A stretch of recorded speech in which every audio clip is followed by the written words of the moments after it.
Innal hamdalillahi nahmaduhu wa nasta'inuhu wa nastaghfiruh wa na'udzu billahi min shururi anfusina wa sayyiati a'malina. Man yahdihillahu fala mudilla lahu wa man yudlilhu fala hadiya lahu. Ashhadu an la ilaha illallah wahdahu la syarika lahu wa ashhadu anna Muhammadan abduhu wa rasuluh. Qala Allah Ta'ala fi kitabihil karim, Ya ayyuhalladzina amanu taqullaha haqqa tuqatihi wa la tamutunna illa wa antum muslimun. Ma'asyiral muslimin rahimani Allah wa iyyakum jami'an. Alhamdulillah, kita bersyukur pada Allah Subhanahu wa Ta'ala di kesempatan malam hari ini. Kita masih diberikan kesehatan, taufik serta hidayahnya. Semoga amal ibadah kita Allah Subhanahu wa Ta'ala menerimanya, dan semoga ilmu yang kita dapatkan bisa kita amalkan sebagai bekal untuk menghadap kepada Allah Rabbul Alamin. Kemudian salawat dan salam kita sampaikan pada Nabi Muhammad sallallahu alaihi wasallam beserta keluarganya, para sahabatnya, dan umatnya yang setia mengikuti tuntunannya hingga di hari kiamat nanti. Ma'asyiral muslimin rahimani Allah wa iyyakum jami'an. Kita melanjutkan kembali dalam kajian rutin di Rifdatus Sunnah ini dengan bahasan dari kitab Qawaidu Qur'aniyah, Khamsuna qaidatan Qur'aniyatan fi nafsi wal hayat. Pembahasan tentang kaidah-kaidah yang terdapat di dalam Al-Quran. Di pertemuan sebelumnya telah kita menyampaikan kaidah yang pertama, yaitu kaidah tentang berkatalah yang baik. Wa qulu linnasi husna. Adapun malam hari ini kita melanjutkan tentang qaid yang kedua, kaidah yang kedua yang ada di dalam Al-Quran. Kaidah yang kedua ini adalah dengan pembahasan tak setiap yang dibenci itu buruk. Tidak setiap yang dibenci itu buruk. Jamaah rahimani Allah wa iyyakum jami'an. Tentunya kita itu di dalam kehidupan di dunia ini mengalami beberapa permasalahan. Terkadang merasakan hidup ini senang, dan terkadang juga merasakan kesusahan. Gak ada orang yang hidup di dunia itu senang terus. Atau sebaliknya hidup di dunia ini sedih terus, juga gak ada. Terkadang mengalami kebahagiaan dan terkadang pula mengalami kesedihan. Nah, di dalam kita membahas kaidah yang ada di dalam Al-Quran, tujuannya agar kita itu lebih bijak di dalam menyikapi, mengarungi permasalahan di dalam kehidupan kita di dunia. Tujuan kita membahas kaidah-kaidah yang ada di dalam Al-Quran adalah agar kita lebih bijak di dalam mengarungi dan menyikapi kehidupan di dunia. Sehingga dengan kaidah-kaidah ini, atau yang kita bahas ini, yaitu kaidah tidak setiap yang dibenci itu buruk, tujuannya agar kita lebih bijak menyikapi permasalahan-permasalahan yang kita rasakan. Terlebih lagi kalau kita melihat segala sesuatu adalah telah Allah takdirkan. Dan aslinya pembahasan ini, tidak setiap yang dibenci itu buruk masuk ke dalam rukun iman. Aslinya pembahasan ini, kaidah ini masuk ke dalam rukun iman. Rukun iman yang keberapa? Rukun iman yang keenam. Sebagaimana Allah Subhanahu wa taala menyebutkan, atau Rasul sallallahu alaihi wasallam menyebutkan dalam hadisnya, ketika ditanya mahwal iman, Rasul mengatakan antu'mina billahi wa malaikatihi wa kutubihi wa rusulihi wal yaumil akhiri wa tu'mina bil qadari khairihi wa syarrihi. Rukun iman, Rasul menyebutkan yang pertama iman kepada Allah, iman kepada malaikatnya, iman kepada kitab-kitabnya, rasul-rasulnya, iman kepada hari kiamat, dan yang keenam adalah iman kepada takdir. Jamaah rahimani Allah wa iyyakum jami'an. Adapun tentang kaidah ini disebutkan di dalam Al-Qur'an, dan ada beberapa ayat-ayat yang berbicara tentang kaidah ini. Tidak setiap yang kita nggak senang, tidak setiap yang Allah telah takdirkan bagi kita itu nggak senang, benci, itu buruk. Belum tentu. Dan ini selaras dengan firman Allah Subhanahu wa taala yang disebutkan dalam Al-Qur'an surat Al-Baqarah ayat yang ke-216. Surat apa? Al-Baqarah ayat 216. Di sana Allah Subhanahu wa taala berfirman, wa asa an taqrahu syai'aw wa huwa khairul lakum wa asa an tuhibbu syai'aw wa huwa syarrul lakum wallahu ya'lamu wa antum la ta'lamun. Yang artinya Allah Subhanahu wa taala berfirman, wa asa an takrahu syai'a.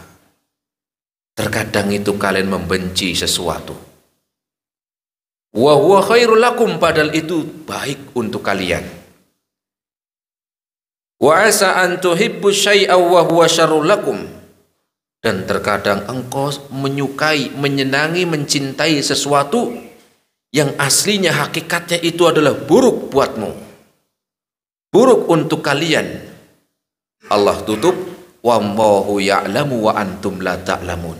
Allah lebih tahu adapun kalian tidak tahu. Allah lebih tahu sedangkan kalian tidak tahu. Allah lebih tahu tentang itu daripada kalian yang tidak tahu. Nah, inilah kita ambil dari ayat ini satu kaidah besar yang harus kita ingat agar kita lebih bijak di dalam mengarungi kehidupan di dunia, agar kita lebih baik di dalam menyikapi permasalahan-permasalahan yang silih berganti, yaitu tidak setiap yang kita benci itu buruk.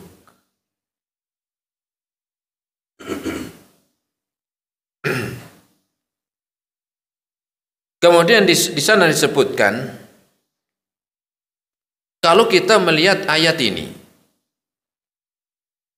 kita melihat pembahasan sebelumnya itu berkaitan dengan perintah jihad. Ayat tadi surat Al-Baqarah ayat yang ke-216. Ayat ini berbicara yang sebelumnya didahului dengan pembahasan perintah berjihad. Maknanya apa? Secara fitrah manusia itu nggak senang dengan apa? Dengan adanya perintah jihad, nggak senang. Kenapa? Karena berjihad tentunya perlu pengorbanan. Seorang yang berjihad itu perlu pengorbanan.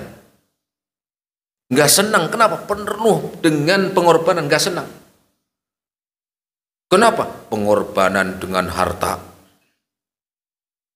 pengorbanan dengan nyawa, harta dia keluarkan untuk berangkat, ya. Kemudian pengorbanan dengan nyawa taruhannya, mungkin saja meninggal di sana, pertaruhan meninggalkan keluarganya, entah kapan dia bisa berkumpul kembali, atau mungkin terluka, mungkin tangannya yang putus, mungkin kakinya yang putus, atau mungkin kupingnya doang yang putus. Orang umumnya nggak senang di situ. Orang tidak menyukai. Tetapi ketidaksukaan kita kepada sesuatu, ya, maka pasti ketika Allah telah mentakdirkan, ketika Allah telah menetapkan, ketika Allah telah memerintahkan, pasti ada banyak kebaikan dan hikmah di sana. Baik kita itu sadar ataupun tidak sadar. Ya. Apa kebaikannya? Ya mungkin Allah ampuni dosa-dosanya, Allah masukkan ke surga, atau mungkin mati syahid, atau kalau menang dapat ghanimah, kan begitu.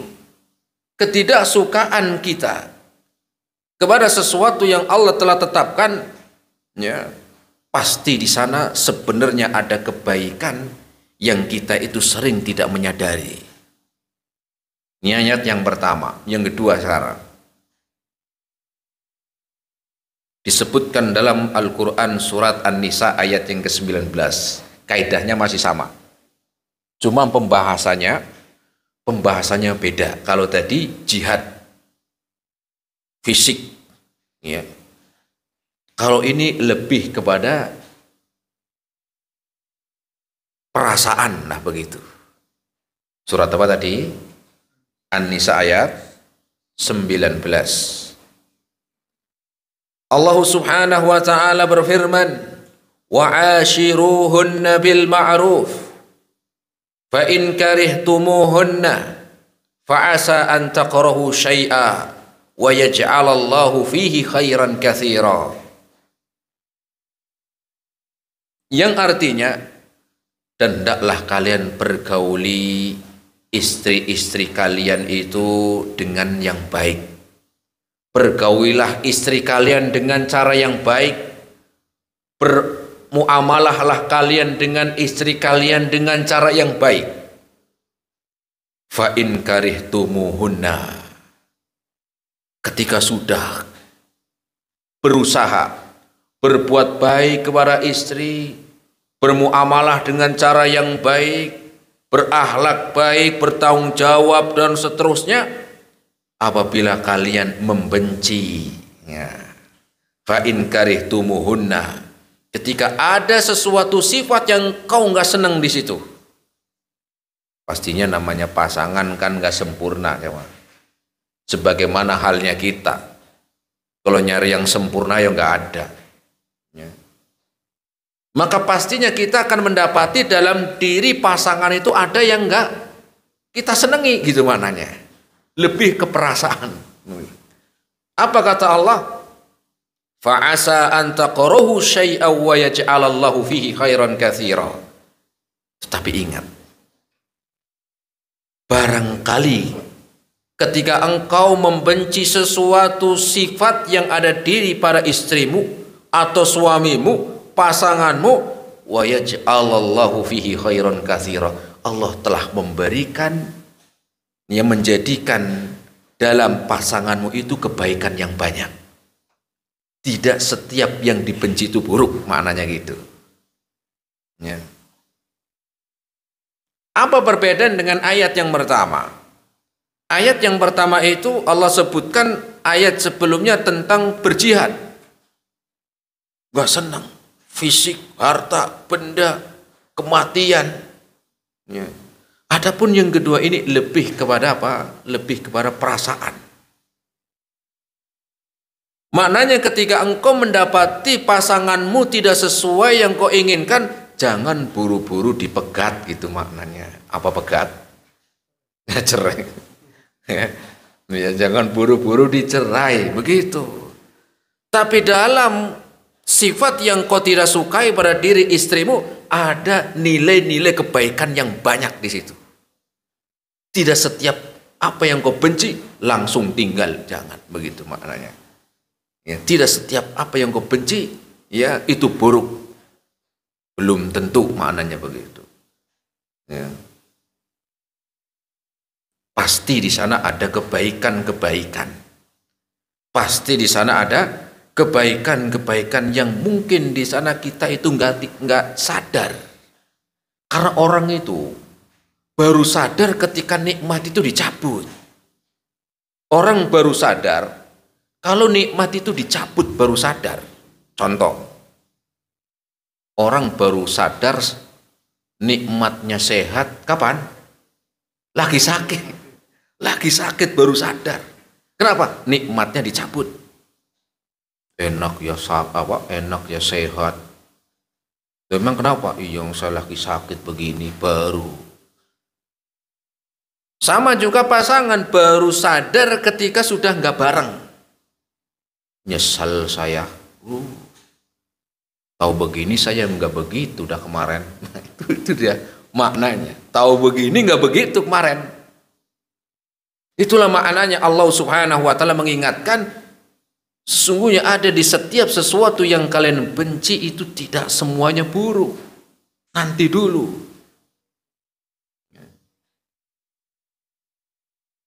Gimana misalnya kalau misalnya istri ya dalam ayat ini apa enggak senangnya misalnya suami ngelihat istri kok jarang mandi misalnya. Misalnya ini kan misalnya ya istri jarang mandi atau mungkin jarang dandan, udah gitu nggak bisa masak lagi, semuanya komplit begitu kan, ya atau mungkin dari wajahnya ya kurang gitu kan, ya saya nggak ngomong nggak cantik kurang gitu kan, ya halus dikit lah, ya kurang cantik misalnya, ya. Atau cerewet, ya.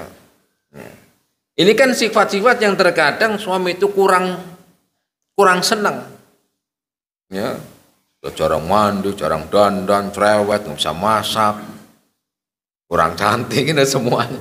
Maknanya ketika ada sesuatu yang kalian nggak senang, tahan, sabar dulu. Kenapa? Allah menjadikan di dalamnya itu kebaikan yang banyak. Begitu. Tidak setiap yang kau benci itu maknanya buruk.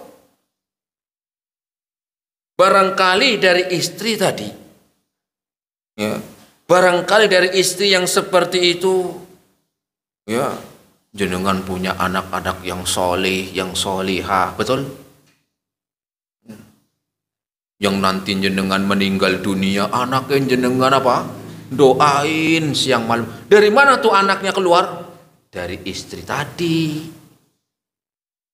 ya. Atau mungkin ketika apa, ya, walaupun seperti itu istri yang setia menunggu dan menanti, ya, tanpa lelah mengurus suami, dicucikan bajunya, digosokin, disetrikain, ya, pulang ya dia apa, dimasakin air hangat suruh mandi. Habis mandi dikasih teh hangat sekalian, ya. Setiap hari bersih-bersih rumah tanpa lelah, nggak pernah Pak, nggak pernah mengeluh. Coba kalau bayar pembantu, ya, yang jagain anak-anakmu, mencucikan baju, ya. Bahkan lebih dari itu ketika kita ingin mengeluarkan syahwat, ya ada istri. Itu maknanya begitu. Ada kebaikan-kebaikan yang banyak di dalam sesuatu yang kita nggak senang. Yang terkadang kita itu marah, jengkel, nggak terima, padahal di sana banyak hikmah. Begitu juga suami, istri ngelihat suami, ya apa misalnya kerjanya, kebutuhannya nggak mencukupi. Sudah gitu mungkin setelah menikah, ya kalau dulu sebelum menikah, ya berat badannya 50, Sekarang sudah nikah 5 tahun, berat badannya bertambah 30. Oh nggak kayak dulu, dulu kan kayak ini, ya. Atau mungkin bau keringatnya nggak sedap, nggak seneng, ya. Atau mungkin kurang apa? Kurang romantis, pengennya yang kayak di TV. Ya. Maka yang engkau lihat itu dalam diri suami tentang sifat-sifat yang engkau tidak sukai, ingat, tidak setiap apa yang kau benci itu buruk. Ingat, walaupun suami begitu, usahanya mungkin sudah maksimal tapi memang pendapatannya belum mencukupi. Coba kalau kamu minta cerai misalnya, sampai cerai, apa yang kamu bisa harapkan? Ya. Walaupun seperti itu dia masih tanggung jawab, masih melindungi. Ya. Usahanya pun siang malam banting tulang, peras keringat. Kepala jadi kaki, kaki jadi kepala sekalian, saking semangatnya. Ya. Maka ingat, tidak setiap apa yang kita benci itu tidak apa yang kita benci di situ belum tentu itu buruk. Barangkali Allah telah menjadikan di sana kebaikan-kebaikan yang banyak dari apa yang kita benci. Ya. Kenapa kalau kita mencari sesuatu yang sempurna ya nggak ada? Ya. Kayak orang pengen nikah, cariin buat saya yang gimana? Ya yang masih muda, ya cantik, hafidhah, sholihah. Loh kamu sudah begitu belum? Belum tat. Ngajinya udah sampai mana? Baru Iqra 3 tat. Loh. Baru Iqra 3 kok nyarinya. Ya, bukan nggak boleh tapi juga Pak, ya harusnya juga sesuaikan. Ya kalau nyari yang apa? Ya, nyari yang sempurna ya belum tentu dapat. Usahakan minimal ya kayak kalau istrinya kayak istrinya Nabi lah, minimal begitu Aisyah. Kalau ada belum tentu mau sama jenengan. Kalaupun ada apa? Belum tentu mau sama jenengan. Ya. Atau juga suami atau laki-laki yang ya mencari seorang perempuan, oh maunya yang apa?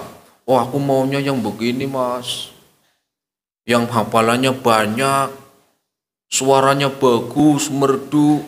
Jenengan mau nyari suami, mau nyari imam masjid, dan begitu. Jadi apa jamaah rahimani Allah wa iyyakum jami'an. Maka Allah Subhanahu wa taala menyebutkan dalam 2 surat tadi ada kaidah besar sebenarnya di situ. Apa kaidahnya? Itu tadi, tidak setiap yang kita benci itu buruk. Rasul sallallahu alaihi wasallam menyebutkan di dalam hadisnya yang diriwayatkan oleh Imam Ahmad, kemudian Imam Ibnu Hibban, beliau bersabda, innallaha la yaqdi lil mu'mini qada'an illa kana khairan lahu. Sesungguhnya Allah Subhanahu wa taala tidaklah mentakdirkan suatu kejadian kepada seorang mukmin kecuali itu pasti baik di situ. Walaupun orang menganggap nggak baik, nggak senang, benci, sedih, tetapi tidaklah Allah ketika mentakdirkan sesuatu pada seorang mukmin kecuali baik. Ya. Kecuali pasti ada hikmah. Ya. Mungkin ditinggal mati oleh orang terdekat, ditinggal mati suami atau istri atau anak orang tua, ya, gak senang, sedih, atau mungkin ya kecelakaan. Siapa yang pengen kecelakaan? Kita juga nggak pernah mesen pengen kecelakaan. Atau mungkin usahanya bangkrut, gulung tikar, tikernya juga sekalian digulung. Ya. Padahal sudah ganti-ganti jualan ini nggak jadi, jualan itu bangkrut, jualan ini 2 hari doang. Ya. Siapa yang pengen begitu? Pengennya jangan lancar. Ya. Atau mungkin kebanjiran rumahnya, biasanya nggak pernah kebanjiran, begitu. Ya. Atau mungkin sakit bertahun-tahun nggak sembuh-sembuh. Padahal sudah berobat sana sini, yang dekat, yang jauh. Ya, dari mulai pengobatan tradisional sampai apa? Ya, tradisional apa palingannya? Modern begitu kan. Uang sudah habis, belum sembuh-sembuh juga. Ya. Atau mungkin lamarannya ditolak. Lamarannya apa? Ditolak padahal udah persiapan sekian tahun. Ya, sudah dia benar-benar pikirkan persiapannya, jarak, harta, ya, kemudian tenaga kerjaan dia relakan, ternyata ditolak. Ya. Yang lama sudah umur sekian tahun, sudah kepala berapa? Umumnya orang kan 30 ke atas lah, belum dapat jodoh. Ya. Siapa yang pengen begitu? Atau mungkin yang sudah menikah, sudah sekian lama, belum punya anak. Kalau yang tadi sudah apa? Yang ini ya sudah sekian tahun, belum punya pasangan. Siapa yang nggak pengen punya pasangan? Yang sudah punya pasangan, ada diuji lagi, apa? Belum punya anak. Yang sudah punya anak diuji lagi, anaknya masuk penjara. Ada terus, permasalahan itu ada terus. Ya. Sehingga jamaah rahimani Allah wa iyyakum jami'an, ketika kita melihat tentang kaidah dalam Al-Quran itu, agar kita lebih apa? Lebih baik di dalam menyikapi suatu permasalahan. Ya. Kenapa? Karena pasti di dalamnya ada hikmah dan kebaikan. Pasti ada hikmah dan kebaikan. Dan terkadang sesuatu yang tidak baik, sesuatu yang tidak enak, sesuatu yang kita benci, barangkali itu adalah awal kasih sayang dari Allah Subhanahu wa Ta'ala. Barangkali tidak setiap yang gak enak itu buruk. Kenapa? Terkadang sesuatu yang tidak enak bagi seorang itu awal kasih sayang kebaikan. Misalnya jenengan sakit, ya, datang kemana? Ke dokter. Sakit tahu Pak? Beriang saya. Gak berapa lama? 2 bulan. Nggak sembuh-sembuh, makanya datang sini. Kan gitu. Dikasih obat, diperiksa. Ini Pak, obat yang kapsul diminum sehari 3 kali. Yang ini minumnya langsung apa? 3 kali, sekali minum 2 kapsul. Nanti ini juga sama, sehari 3 kali, yang tablet sekali minum 2. Ini yang salep diolesin, yang sirup diminum sehari 5 kali. Banyak banget. Rasanya juga nggak enak. Ada yang kapsul, ada yang tablet dan diolesin, ada yang digosok, ada yang diminum sirupnya. Rasanya juga bukan kayak rasa apa? Ya, kalau rasanya kayak ayam geprek ya enak. Obat pahit, tiap hari minum dijatah berat, tetapi itulah awal kebaikan. Pastinya biar sembuh begitu. Ya, dokter yang ngasih obat begitu apa harapannya biar sembuh, semoga cepat sembuh Pak. Semoga cepat sembuh ya Bu. Apalagi di situ ditulis lagi di bawahnya, semoga lekas sembuh begitu. Ibarat begitulah tentang Allah ketika mentakdirkan sesuatu kepada seorang yang dianggap itu enggak baik, dia benci. Ingat, tidak setiap apa yang dibenci itu buruk.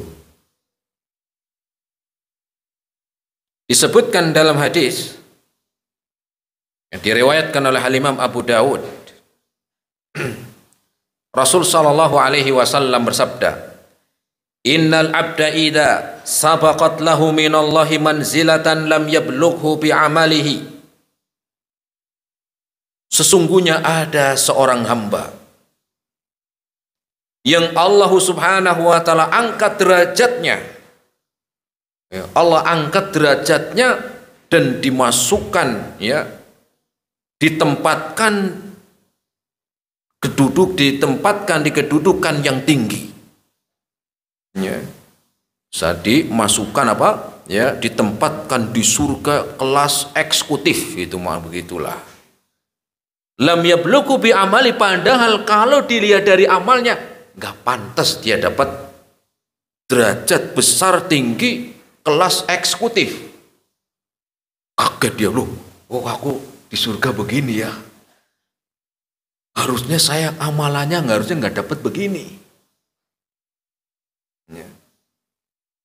Harusnya saya itu masuknya ya kelas ekonomi lah begitu. Derajatnya harusnya saya dimasukkan di surga yang kelasnya ekonomi.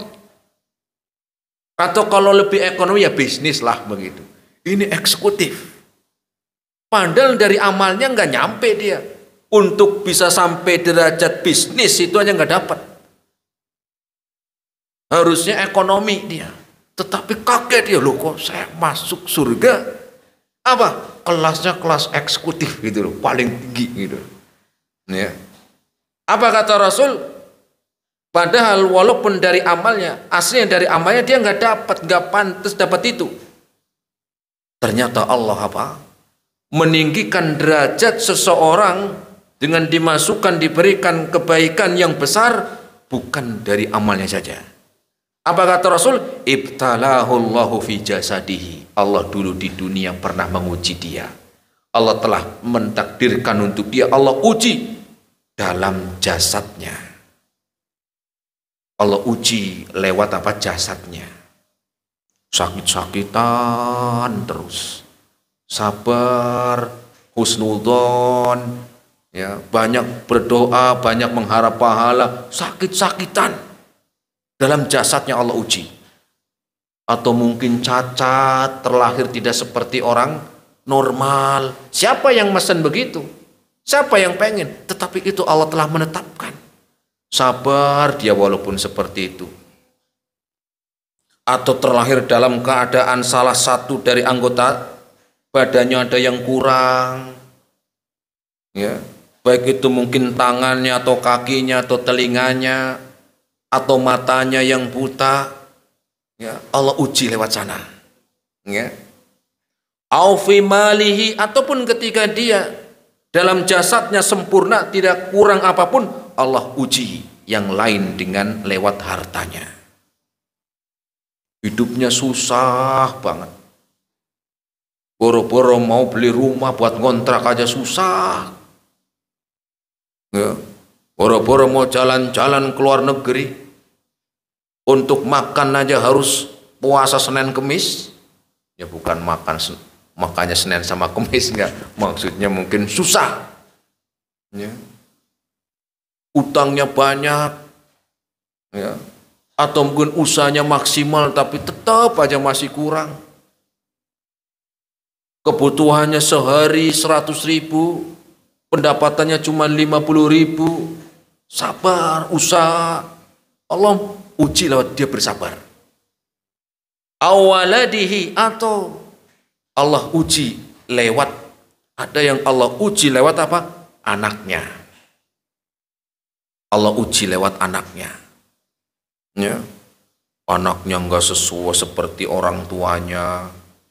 Orang tuanya baik, soleh, taat, anaknya narkoba. Orang tuanya rajin ngaji, anaknya apa?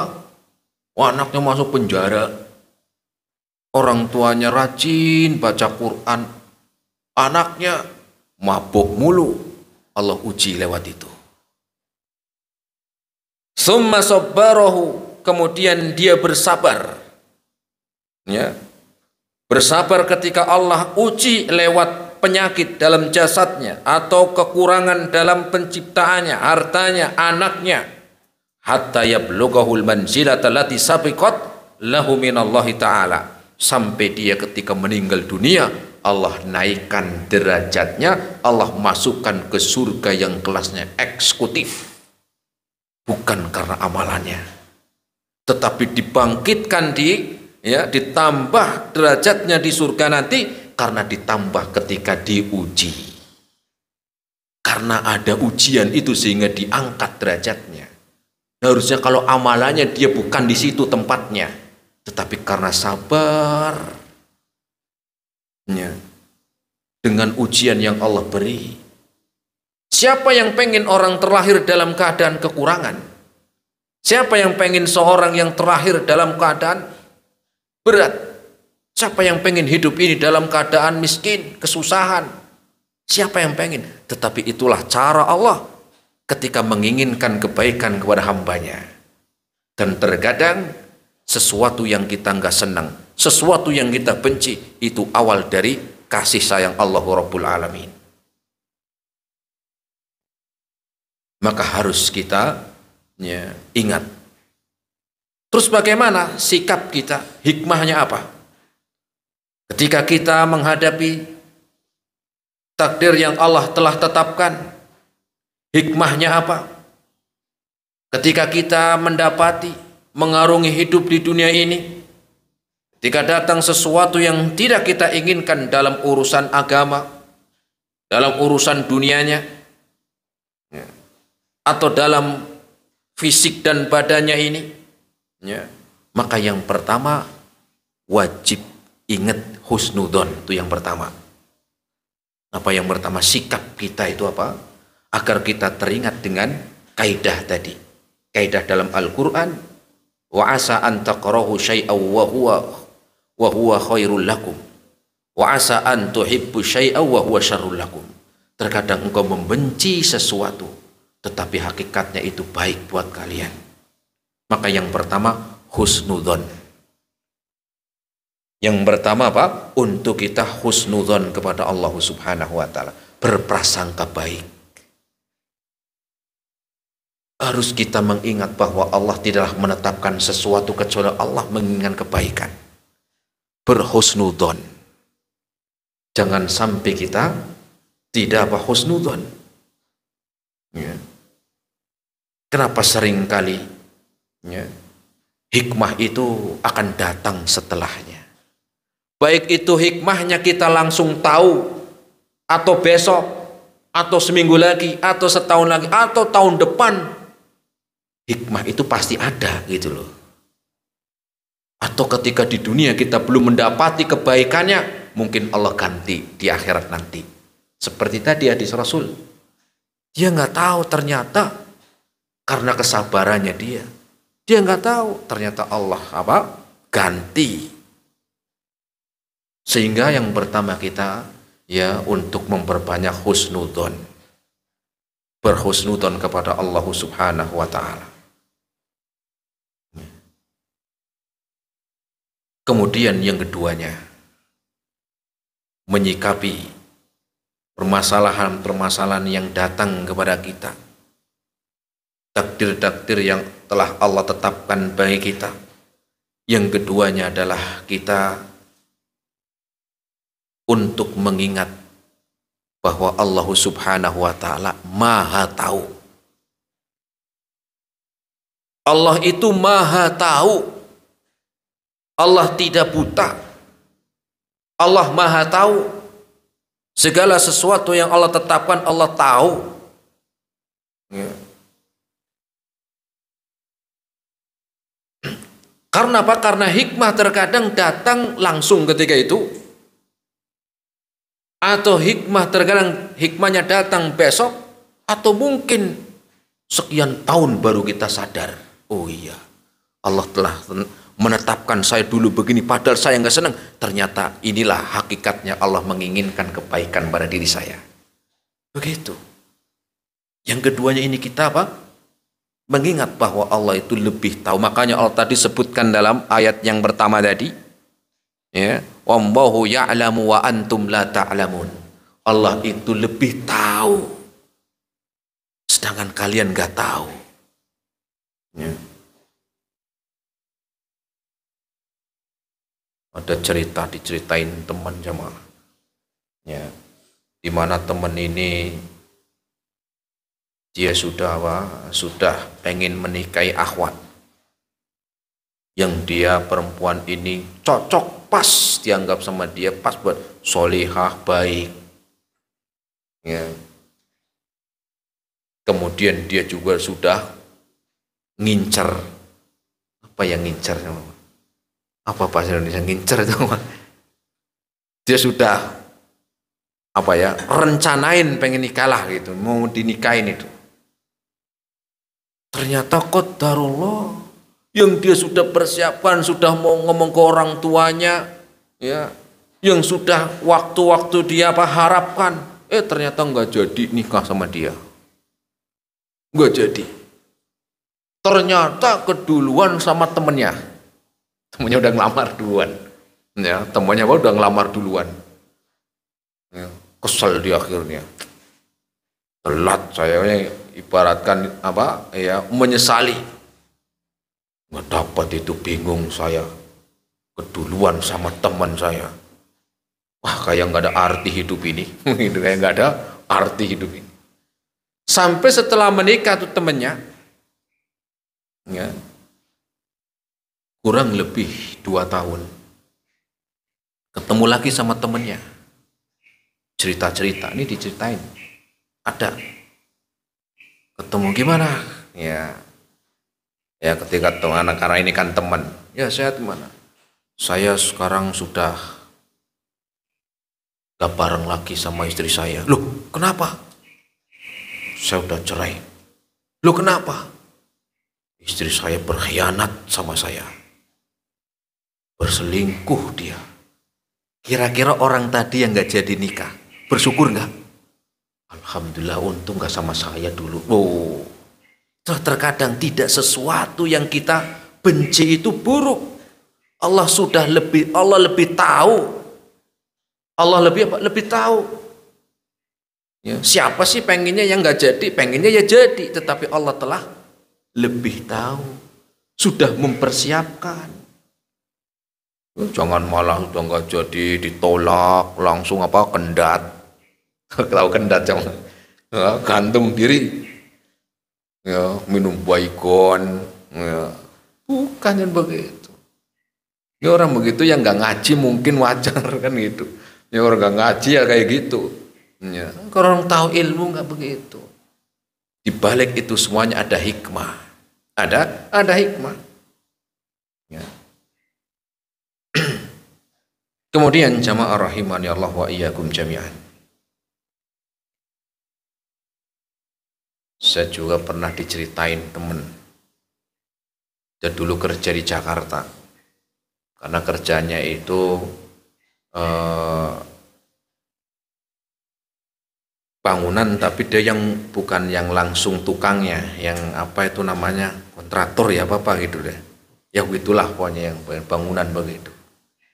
Pasti dia cerita pas ada bom di mana gitu loh. Nah, dia berangkat sudah janjian di tempat, salah satu tempat, mau ketemu sama orang-orang yang mau kerja bareng di situ, janjian ngurus, intinya mau ketemu untuk nggarap pekerjaan. Berapa orang? Dia cerita, qadarullah, di jalan ban motor saya bocor. Ban motornya bocor. Didorong, akhirnya bingung, pagi-pagi malah. Ya belum ada yang buka lagi. Ya siapa yang pengen begitu? Lagi enak-enak naik motor, taunya kempas bocor. Dorong, keringetan, gobyos, tahu cari-cari nggak ada yang buka. Setelah itu dia baru terdengar, karena telat di tempat janjiannya itu. Waktu itu ada bom meledak di Jakarta. Padahal di jam itu dia harusnya di situ sama. Harusnya di jam ketika bom meledak dia ada di situ. Karena lagi mau udah ada janji, dan ada teman yang jadi korban juga. Yang tadinya dia jengkel, banyak pecah, bocor, dorong, gobios keringatnya. Ketika begitu, alhamdulillah, itulah. Tidak setiap yang kita benci itu buruk. Allah lebih tahu. Husnudzon kepada Allah. Ya. Kemudian yang ketiga, jamaah rahimani Allah wa iyyakum jami'an. untuk kita ingat bahwa Allah itu maha bijak. Bukan hanya saja Allah maha tahu, tetapi Allah maha bijak. Apa maknanya? Allah lebih tahu untuk kita yang terbaik, gitu maknanya. Oh, ditolak, mau nikah, mau ngelamar, ditolak. Allah tahu lebih baik yang mana, yang untuk saya terbaik mana. Kenapa? Allah maha bijak. Al-Hakim, Allah maha bijak. Ya. Agar kita jangan berlarut-larut dalam kesedihan berat. Allah lebih tahu, husnudzan, berprasangka baik. Yang keduanya, meyakini Allah itu lebih tahu, dan Allah lebih bijaksana, lebih tahu tentang mana yang terbaik untuk kita. Ya. Coba bayangkan kalau kita membaca di dalam Al-Quran, banyak kisah, banyak. Dalam kisah-kisah dalam Al-Quran luar biasa, jemaah. Ya. Disebutkan tentang kisahnya Nabi Musa. Kisah tentang Nabi Musa alaihi salam. Ibunya Nabi Musa alaihi salam hidup pada zaman Fir'aun. Hidup pada zaman Fir'aun. Kafir kelas dunia. Udah kelas dunia itu Fir'aun. Yang hidup yang Allah sebutkan pada zaman itu apa? Dalam Al-Quran, dalam surat Al-Baqarah Allah berfirman, yudabbihuna abna'akum wa yastahyuna nisa'akum. Mereka membunuhi, menyembelihi bayi-bayi yang laki-laki dan membiarkan bayi-bayi perempuan. Ibunya Nabi Musa hidup pada waktu itu. Setiap perempuan yang sudah hamil, itu sudah didata. Nanti kalau sudah 7 bulan sudah dijaga rumahnya. Kenapa? Penguasanya Fir'aun. Dari 7 bulan itu sudah dijaga rumahnya. Sampai lahiran dilihat, laki-laki, langsung bunuh di tempat. Kalau perempuan, aman. Yudabbihuna abna'akum wa yastahyuna nisa'akum. Sampailah ibunya Nabi Musa berat. Ya. Sehingga dia bersembunyi ketika melahirkan Nabi Musa. Dan benar yang lahir Nabi Musa laki-laki. Ancamannya ditangkap, dibunuh bayinya, berat. Akhirnya ibunya Nabi Musa, dia membawa bayinya ini yang baru lahir untuk menyelamatkan agar tidak disembelih sama pasukannya Fir'aun.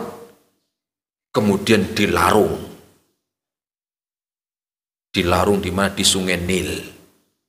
Cuman dikasih kayak ember kayu ya yang bisa ngambang, ditaruh bayinya. Siapa yang tega itu? Seorang ibu naruh bayi dilarung di sungai. Siapa yang tega? Berat. Mana ada seorang ibu buang bayi gitu tega amat. Tapi itulah, dia nggak bisa. Sampai ketika melepaskan itu gemeter, khawatir. Nangis orang tuanya Nabi Musa ini, ibunya nangis. Gak kuat sambil menangis ngelihat bayinya nangis sambil jalan di laut, di Sungai Nil. Berat. Ternyata bayi ini Nabi Musa yang masih bayi nyangkut. Nyangkut di mana? Nyangkut di belakang kerajaannya Fir'aun. Ya.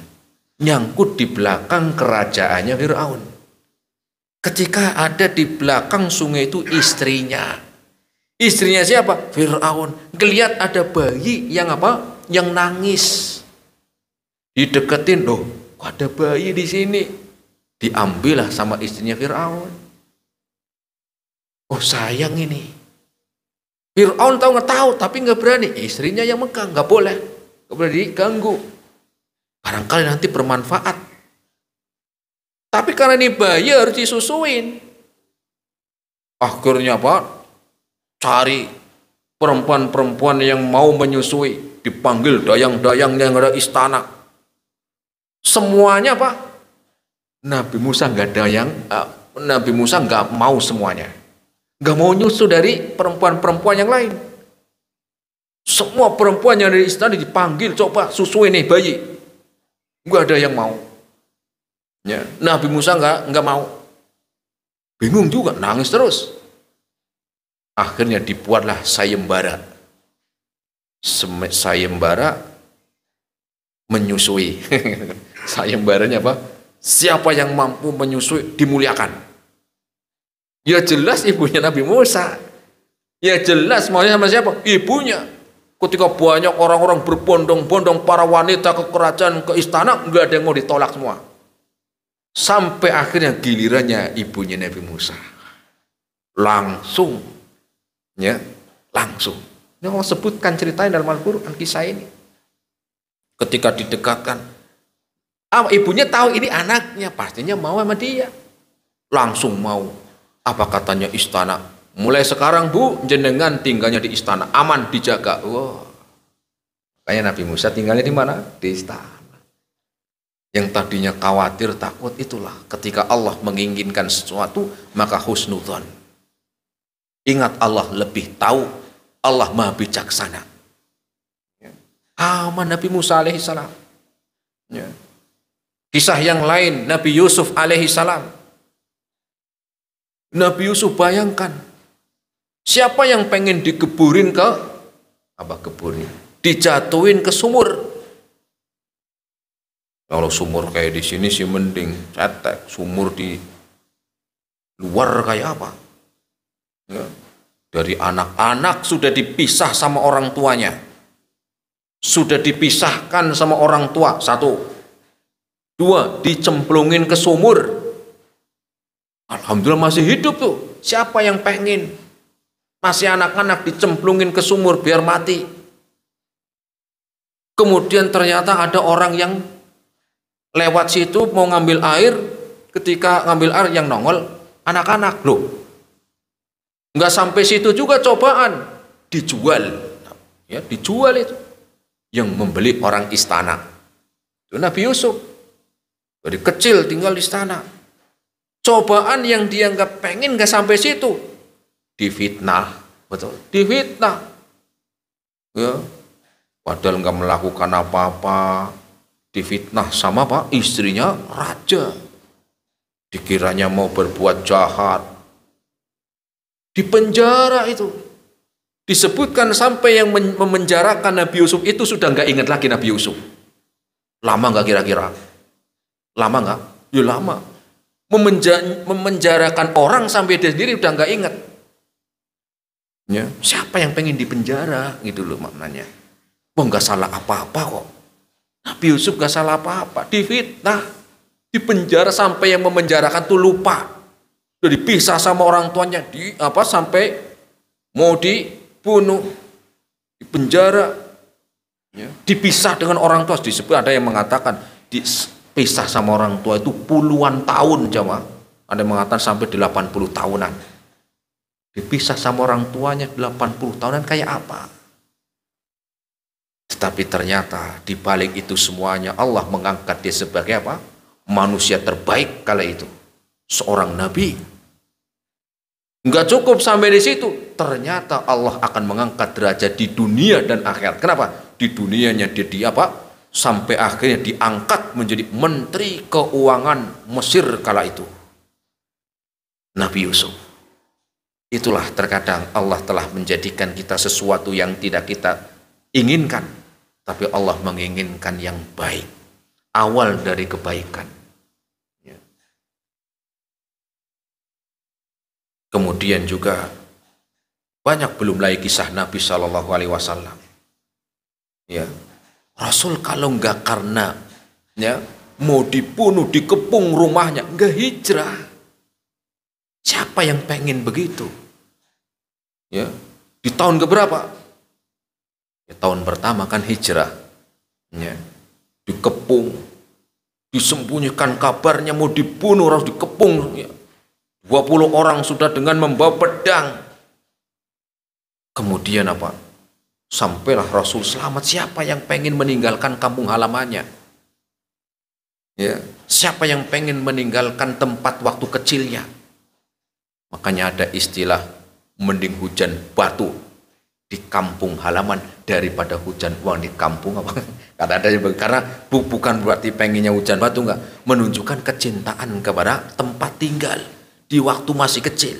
Apalagi tempatnya apa? Di Mekah.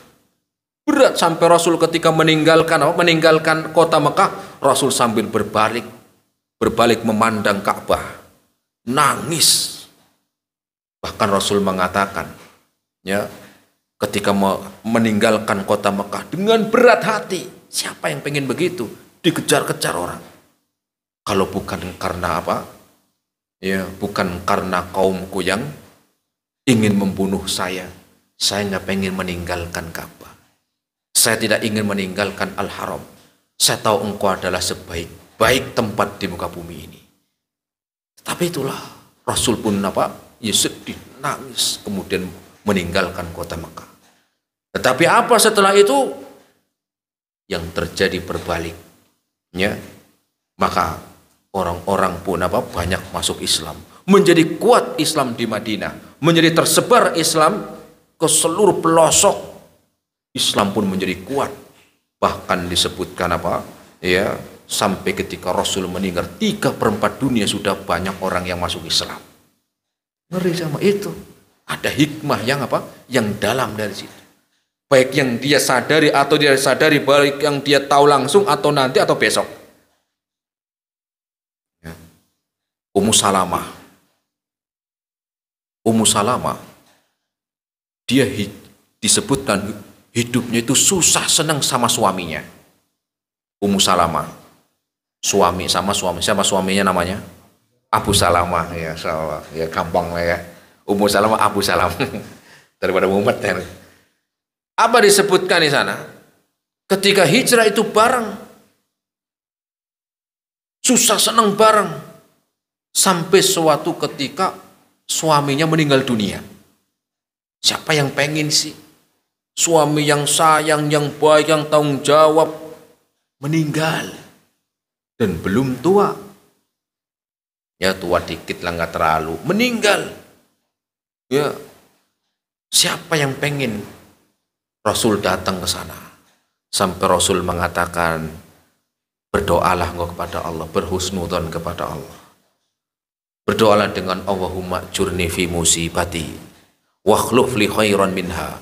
Jadikanlah musibah saya ini sebagai pahala, ya, dan gantikanlah ya Allah dengan yang lebih baik. Rasul ngajarin doa ini. Katanya Ummu Salamah, loh, gak ada yang lebih baik dari suami saya. Suami saya ini dari hidup susah seneng bareng. Kenapa? Mengajarkan doanya semoga Allah menggantikan yang lebih baik. Sedangkan suami saya ini orang terbaik buat saya. Kemudian Rasul pun pulang. Setelah Rasul pulang, Ummu Salamah berdoa, ya udahlah karena Nabi yang ngajarin doa, apa salah ya lah. Allahumma jurni fi musibati, ya Allah, gantilah musibah saya ini dengan yang lebih baik, dengan pahala, dan gantilah yang terbaik ya Allah. Setelah selesai waktu idahnya, Rasul datang, jawab. Rasul yang melamar. Rasul yang ngelamar. Apa katanya Ummu Salamah? Benar doanya Rasul. Benar doanya Rasul. Siapa yang lebih baik manusia dari Nabi SAW? Itu. Ya, sehingga hendaklah kita selalu mengingat, ya, kepada Allah dengan husnudzon. Allah yang lebih tahu dan Allah bijaksana. Dan lihatlah kisah-kisah banyak dalam Al-Quran. Ya, terkadang sesuatu yang nggak baik itu awal dari kebaikan yang Allah telah ya rencanakan. Ya. Maka berusahalah kita, ya, ya berusahalah kita di dalam mencari yang terbaik. Intinya kita berusaha dan berdoa, ya, bekerja maksimal, belajar maksimal, ya. Kemudian juga ya, bekerja, belajar, berdakwah maksimal, ya, dengan doa usaha yang serius. Tetapi ingat, hasil semuanya Allah yang menentukan. Hasil akhir Allah yang menentukan. Dikatakan salah seorang syair, dia mengatakan alal mar'i an yas'a ilal khairi juhdu. Hendaklah bagi seorang itu usaha mencapai kebaikan, bukan pasrah. Setiap kita ada usaha untuk mendapatkan yang terbaik dan sungguh-sungguh maksimal. Walaysa alaihi an tatimmal maqasid. Tetapi ingat, hasil akhirnya Allah yang menentukan. Ini jamaah rahimani Allah wa iyyakum jami'an.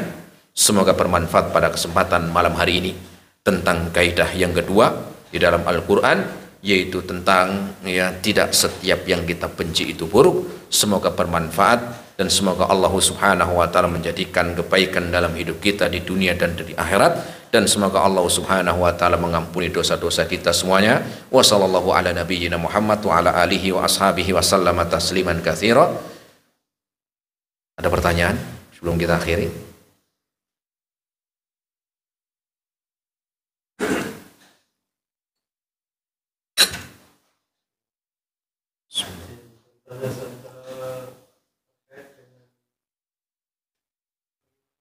Takdir Allah tadi, terkadang kita dalam kondisi misalkan ketinggalan kereta atau pesawat, hari ini karena disebabkan keteledoran kita,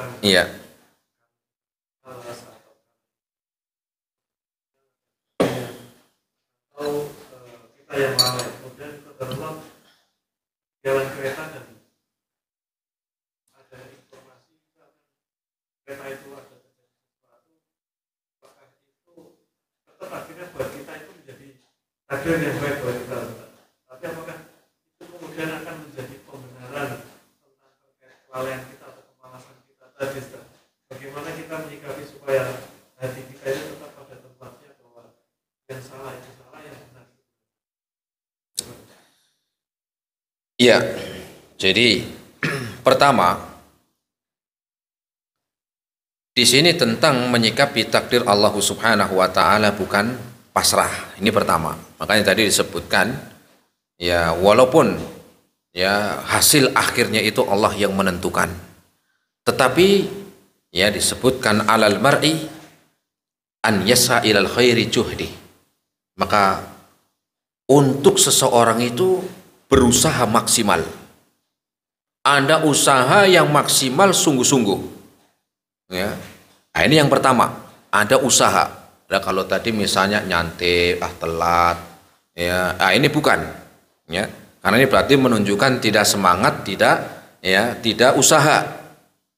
Tidak. Maka yang pertama ini ada usaha, bukan berarti kita pasrah, tapi ada usaha. Ada usaha.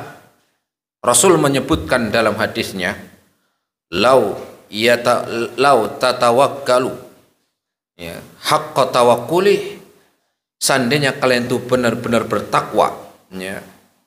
Rasul menyebutkan seperti apa? Seperti burung. Yakdu himason wa yaruhu bitona. Kalau pagi burung itu nggak disangkarnya, pagi jam 6 itu udah keluar cari makan. Kemudian pulang sore dia sudah bisa ngasih makan anak-anaknya, itu dia juga udah kenyang. Apa Rasul maknanya menyebutkan seorang yang tawakal demikian? Bahwa tawakal itu bukan malas, bukan pasrah. Baru yang kedua apa? Walaysa alai an tatimal maqasid. Baru hasil akhirnya itu Allah yang menentukan. Allah yang menentukan. Oh, ternyata misalnya tadi, tuh kan gara-gara saya telat, saya nyantai di sana kecelakaan. Oh, bukan berarti itu sebagai pembenaran. Sebagai pembenaran karena ketidakseriusan, tidak semangat dan malas, bukan. Karena memang Allah sudah mentakdirkan di sana. Karena Allah telah mentakdirkan di sana. Allah sudah menetapkan, misalnya kecelakaan sudah tetapkan. Walaupun bentuk dari takdir semuanya telat, di sana kecelakaan. Tetapi telatnya ini bukan karena apa? Bukan karena telatnya itu karena apa? Karena malas.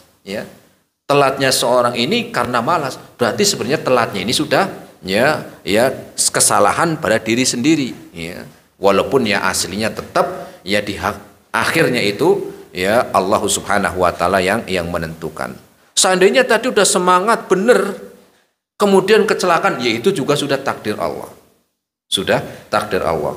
Ya, dan mungkin barangkali dia di situ ketika tadi sudah serius, semangat, tawakal, ya kemudian meninggal, barangkali Allah menjadikan yang terbaik.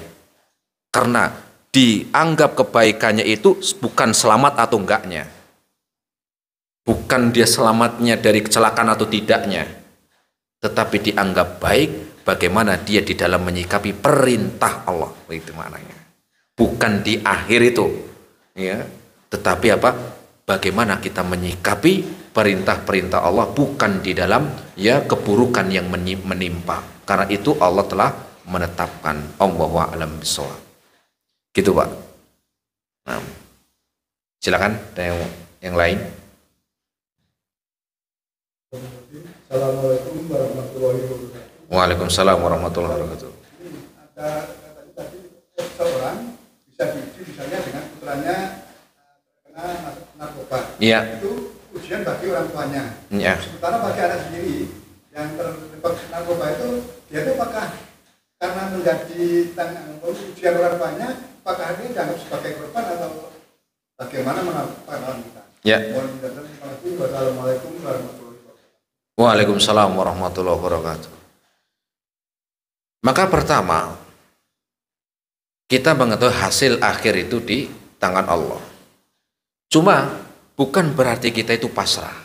Sebagai orang tua kewajiban mendidik anak. Sebagai orang tua itu adalah mendidik anak.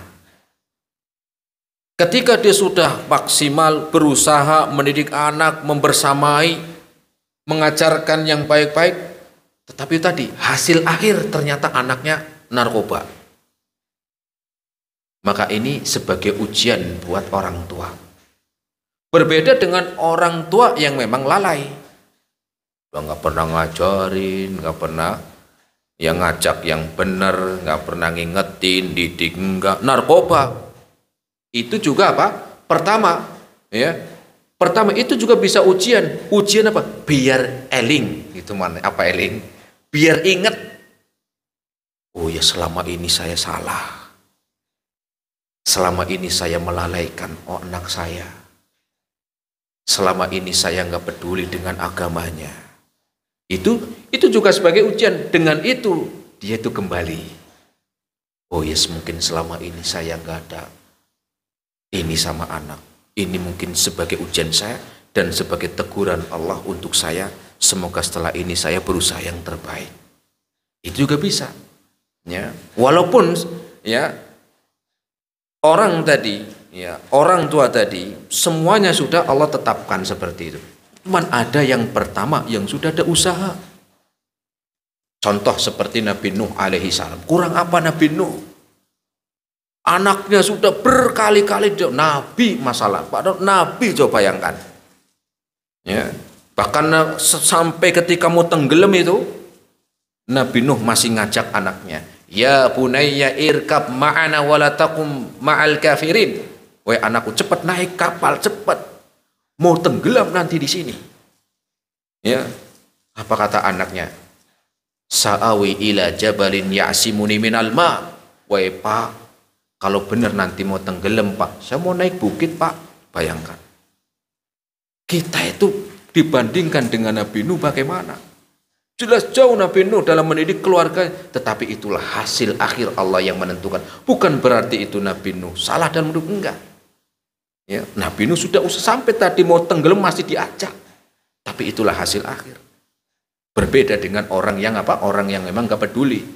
Ya, itu sebagai ujian plus semoga dia kebaikannya Kebaikannya biar ingat, ditegur gitu maknanya.